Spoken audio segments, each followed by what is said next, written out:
धीमहि धियो यो नः प्रचोदयात्।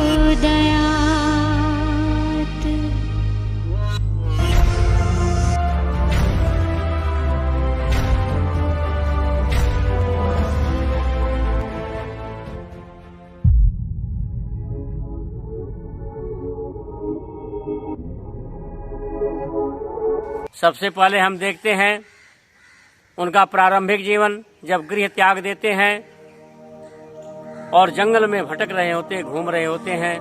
अभी शुद्ध व चैतन्य ब्रह्मचारी के रूप में घूम रहे हैं। मध्य प्रदेश के इंदौर राज्य में जंगलों में जब घूम रहे हैं, तब तक देखते हैं कि एक झुंड बाजा बजाते हुए, गीत गाते हुए, भजन गाते हुए जा रहा है। और झुंड में वे झुंड के लोग एक 10-12 साल के बच्चे को पकड़े हुए हैं। और उसी झुंड में एक असहाय, निर्बल, अबला महिला भी है, जो चीख रही है, चिल्ला रही है, तड़प रही है, सबसे विनती कर रही है, अरे मेरे बच्चे को छोड़ दो, दया करो, मेरे बच्चे को छोड़ दो, इसको मत मारो, इसकी बलि मत दो। लेकिन उसके करुण क्रंदन को कोई सुनने वाला नहीं है, बेआवाज हो जाती है। लेकिन महर्षि दयानंद उसकी आवाज को सुनते हैं, द्रवित हो जाते हैं, दुखी हो जाते हैं। उनसे रहा नहीं जाता। जानते हैं कि ये तांत्रिक लोग हैं, ये बलि देने जा रहे हैं, और ये तांत्रिक लोग कब उग्र हो जाएं, किसको मार दें, कोई ठीक नहीं। लेकिन फिर भी वह नौजवान महिला के दुख को दुखी होकर के लोगों से जाकर के मिलता है और कहता है कि अरे भाई, इस बालक को छोड़ दो, यह महिला बहुत दुखी है, देखो कैसे चीख रही है, चिल्ला रही है, मर जाएगी। तो लोग नहीं सुनते हैं, कहते नहीं, आज इस बालक की बलि देनी है, तुम हट जाओ, नहीं तो तुम्हारा भी अनिष्ट हो जाएगा। महर्षि दयानंद सरस्वती आवेश में आकर कहते हैं, अरे तुम्हें बलि देनी है तो मेरी बलि दे दो, लेकिन मुझे इस महिला के दुख को नहीं देखा जाता, इसका करुण क्रंदन नहीं सुना जाता। तुम इस महिला को छोड़ दो, इस बालक को छोड़ दो, इसको आजाद करो और मेरी बलि दे। मेरे मित्रों, अपनी आहुति देने के लिए मूल शंकर ब्रह्मचारी तैयार हो जाते हैं। झुंड के लोग, तांत्रिक लोग जब यह बात सुनते हैं तो आश्चर्य में पड़ जाते हैं और कहते, वाह, कितना अच्छा होगा कि हम इस छोटे बालक को छोड़ करके इस नौजवान की बलि दे दें। यह नौजवान तो बड़ा सुंदर है, गोरा है, सुंदर है, बलिष्ठ है, लंबा है, तगड़ा है। यदि हम इसकी बलि देंगे तो हमारा देवता भैरव बहुत प्रसन्न होगा, हमारी सारी इच्छाएं पूर्ण हो जाएंगी। जल्दी जल्दी कहते हैं, ठीक है, चलो हमारे साथ चलो, हम तुम्हारी बलि देंगे, बालक को छोड़ देंगे। सारे लोग पहुंचते हैं, बालक को छोड़ दिया जाता है।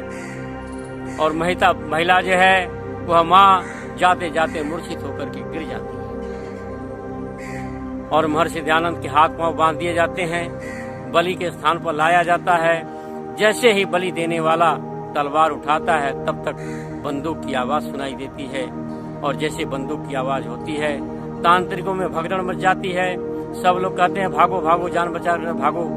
और वह जो है तलवार फेंक करके भाग जाता है, सब लोग भाग जाते हैं। अंग्रेजों के सैनिक आ जाते हैं। महर्षि दयानंद सरस्वती के ब्रह्मचारी मूल शंकर के हाथ पांव को खोलते हैं और देखते हैं महिला मूर्छित पड़ी हुई है। उसके मुंह पर पानी का छींटा मारते हैं। महिला उठ खड़ी होती है और देखती है उसका बच्चा जीवित अवस्था में उसके सामने खड़ा है। वह बड़ी प्रसन्न होती है और चीखें मार करके जो उसे लिपट जाती है और फिर पूछती है, ऐसा चमत्कार कैसे हुआ?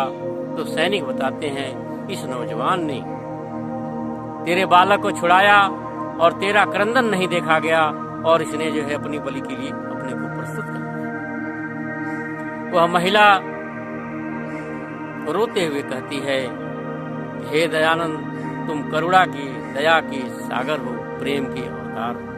इस तरह से हम देखते हैं मेरे मित्रों, महर्षि दयानंद सरस्वती जबकि अभी विद्वान नहीं बने हैं, अभी ऋषि नहीं बने हैं, अभी महर्षि नहीं बने हैं, अभी संन्यास भी नहीं लिया है, और इस प्रकार से चमत्कार कर देता है। इस तरह से सिद्ध होता है कि महर्षि दयानंद सरस्वती निश्चित रूप से संसार में बेमिसाल त्यागी तपस्वी धर्मात्मा करुणा दया प्रेम के सागर थे, बेनजीर थे। इसके बाद हम देखते हैं मेरे मित्रों, महर्षि दयानंद अपने गुरु के वहां शिक्षा प्राप्त करते हैं। उनके गुरुजी बड़े क्रोधित थे, क्रुद्ध स्वभाव के थे। एक बार ये झाड़ू लगा करके कूड़ा को रख करके टोकरा लेने चले जाते हैं, तब तक गुरु बिरजानंद जी नंगे पांव टहलते हुए उनका पांव कूड़े के ऊपर पड़ जाता है। वे समझते हैं कूड़ा उठा करके आलसी प्राय करके, जिस प्रकार से छात्र प्राय अधिकतर छात्र आलसी होते हैं, छोड़ देते हैं कूड़ा आदि को। ऐसे देख ब्रह्मचारी ने कर दिया है। उन्होंने पूछा, अरे किसने कूड़ा छोड़ा, भाग गया? तो बच्चे बताते हैं दयानंद ने झाड़ू लगा के कूड़ा छोड़ दिया। यह बात किसी ने नहीं बताई कि वो टोकरा लेने गए। तब तक स्वामी दयानंद जी आ जाते हैं। गुरु बिरजानंद जी को क्रोध आता और वो लाठी उठा करके दयानंद को मार देते हैं और लात भी मारते हैं। तब दयानंद बताते हैं कि मैं तो टोकरा लेने गया था, गुरुदेव आपने लात मारी है, मैं तो वज्र के समान हूं। आपके शरीर में आप कितने कृशकाय हैं, आपके पैरों में झन्नाहट हो रही होगी, पैरों में दर्द हुआ होगा, आइए मैं आपके पैर को दबा देता हूं। तो मेरे मित्रों, महर्षि दयानंद सरस्वती इस प्रकार से उन लाठी भी खाते हैं, लात भी खाते हैं, लेकिन उसकी चिंता नहीं थी। चिंता हो गई तो सिर्फ गुरु की दर्द की चिंता, क्योंकि महर्षि दयानंद सरस्वती करुणा दया प्रेम के सागर थे। इसके बाद हम देखते हैं महर्षि दयानंद सरस्वती एक बार गंगा के किनारे बैठे हुए हैं। तब तक एक महिला आती है, उसके गोद में एक बच्चे का शव पड़ा हुआ है, कफन में लिपटा हुआ बच्चा है। महिला जो है बच्चे को गंगा में प्रवाहित करती है और कफन को धो करके ले लेती है। जैसे लेकर बाहर निकलती है, महर्षि दयानंद सरस्वती पूछते हैं, माई तूने बच्चे को, लाश को गंगा में प्रवाहित कर दिया और कफन को धो करके ले लिया, क्या बात है, ऐसा तूने क्यों किया? कौन है जो कफन को पहनता है, प्रयोग करता है? तो महिला कहती है, अरे पहनने के लिए कपड़े नहीं है, मैंने साड़ी फाड़ करके कफन बनाया था और फिर जो है इसको जोड़ करके पहनूंगी, मेरे पास कफन के भी पैसे नहीं। महर्षि दयानंद सरस्वती इस घटना को सुन करके, इस बात को सुन करके द्रवित हो जाते हैं, रोने लगते हैं और कहते हैं कि आज विचार करते हैं कि आज मेरे भारत की क्या दशा हो गई। यह कभी विश्व गुरु कहलाता था, धन धान से पूर्ण था, सोने की चिड़िया था। ऐसी विपन्नता आ गई देश में कि महिलाएं ऐसे कार्य करती हैं। इस घटना को देख करके उसी दिन संकल्प कर लेते हैं कि मैं लोगों के दुख को दूर करूंगा, विपन्नता को दूर करूंगा, देश का सुधार करूंगा। तो मेरे मित्रों, महर्षि दयानंद इस प्रकार से करुणा दया प्रेम के सागर थे, दयालु थे, कृपालु थे। इसके बाद हम देखते हैं सबसे बड़ी घटना, और उनके जीवन में न मालूम कितनी घटनाएं घटती हैं। कितनी बार उन्होंने विष देने वाले को क्षमा करते हैं, गाली देने वाले को फूल भेजते हैं। एक साधु रोज इनको गालियां देता था। एक बार इनका एक भक्त बड़े अच्छे अच्छे मीठे फल ला करके इनको देता है। महर्षि दयानंद सरस्वती उस फल को उस साधु के पास भिजवा देते हैं। वह साधु जो गालियां देता था उपहार में फल पा करके सोचने लगता हूँ, मैं तो इससे इतना ईर्ष्या करता हूँ और दयानंद मुझसे इतना प्रेम करता है। वह स्वयं बोलने लगता है, दयानंद सचमुच में करुणा दया प्रेम का सागर है। मेरे मित्रों, उनके जीवन की अंतिम घटना देखो, जो अद्वितीय है, बेमिसाल है, बेनजीर है। उनको राजस्थान में एक राजा के वहां किन्हीं बात के कारण विष दे दिया जाता है, दूध में सखिया और कांच पीस करके पिला दिया जाता है। उनको दर्द शुरू हो जाता है, दस्त भी लग जाते हैं। वे समझ जाते हैं कि मुझे आज विष दे दिया गया। अपने रसोइये जगन्नाथ पंडित को बुलाते हैं और पूछते हैं। वो अभी विचलित था, व्यथित था, कुकृत्य करने के बाद पश्चाताप कर रहा था। उसने स्वीकार कर लिया। महर्षि दयानंद सरस्वती कहते हैं, तूने मेरे कार्य में बहुत बड़ी बाधा डाल दी, अब ईश्वर ही जाने क्या होगा। उनको चिंता अपने शरीर की नहीं हुई, देश की चिंता हो गई कि मैं कैसे कार्य पूरा करूंगा, देश का उद्धार कैसे करूंगा। और फिर जो है चिंता हुई तो जगन्नाथ पंडित की। उन्होंने कहा, तूने तो बहुत अनर्थ कर दिया, लेकिन तू यहाँ से भाग जा, नहीं तो राजा तुम्हें निश्चित रूप से प्राण दंड देगी। वह कहा, मैं कहाँ जाऊं, कैसे जाऊं, मेरे पास कुछ पैसे नहीं। महर्षि दयानंद सरस्वती कहते, अच्छा तू नेपाल चला जा, नेपाल स्वतंत्र देश है, वहां तू बच जाएगा। और ले ये 500 रुपए ले जा, तू जो है तेरा मार्ग व्यय का कार्य करेगा, तू सुखी रह, तू भाग जा यहाँ से, अपनी जान बचा। इस तरह से अपने प्राण घातक को महर्षि दयानंद सरस्वती क्षमा भी करते हैं, मार्ग भी बतलाते हैं और मार्ग व्यय भी देते हैं। मेरे मित्रों, आप दिखाइए, मैं पूछना चाहता हूँ बौद्ध लोगों से। हम भी मानते हैं गौतम बुद्ध बड़े धार्मिक थे, परोपकारी थे, करुणा दया प्रेम के सागर थे। मैं उनका भक्त हूँ। मैं ईसा मसीह को भी मानता हूँ, वे भी बड़े सज्जन धर्मात्मा थे। लेकिन ईसा मसीह का करुणा दया प्रेम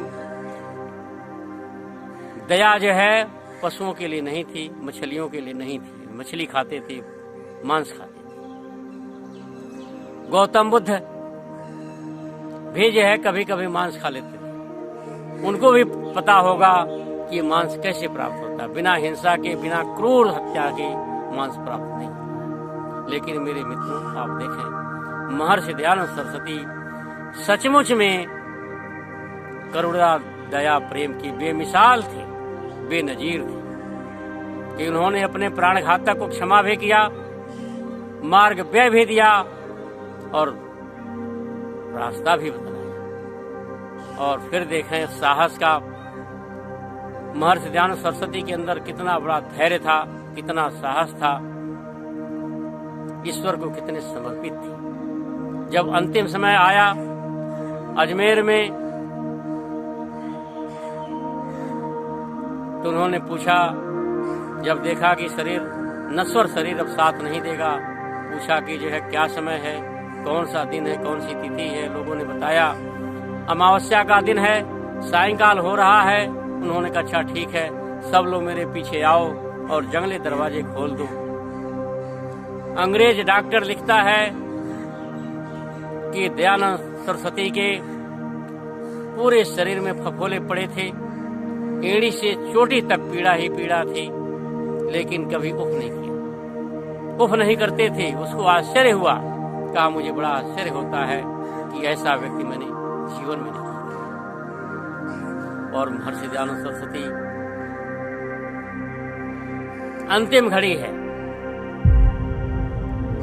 ऐसे समय में सब लोग पीछे खड़े हो जाते हैं और बैठ करके महर्षि दयानंद सरस्वती ईश्वर का गुणगान करते हैं, वेद मंत्रों का पाठ करते हैं, ईश्वर स्तुति प्रार्थना उपासना के मंत्र बोलते हैं और कहते हैं, हे ईश्वर तेरी इच्छा पूर्ण हो, हे ईश्वर तेरी इच्छा पूर्ण हो, हे ईश्वर तेरी इच्छा पूर्ण हो, और अपना प्राण त्याग देते हैं। मेरे मित्रों, महर्षि दयानंद सरस्वती मृत्युंजय थे। उन्होंने मृत्यु ने उनको नहीं ग्रसा, मृत्यु ने उनको नहीं मारा। महर्षि दयानंद सरस्वती स्वयं जो है अपने प्राण को त्याग दिए, क्योंकि महामृत्युंजय थे। महर्षि दयानंद सरस्वती महायोगी थे। इस तरह से मेरे मित्रों, हम देखते हैं महर्षि दयानंद सरस्वती, और आप भी निष्पक्ष होकर के अपने हृदय पर हाथ रख करके, आपको कसम है गौतम बुद्ध की, आपको कसम है ईसा मसीह की, आपको कसम है मोहम्मद साहब की, आप सब लोग संसार के सारे मनुष्य अपने हृदय पर अपने गुरु को साक्षी मान करके विचार करें और सत्य बोलोगे तो आप सब लोग यही कहोगे कि निश्चित रूप से महर्षि दयानंद सरस्वती करुणा दया प्रेम के अद्वितीय मिसाल थे, वे चीर थे।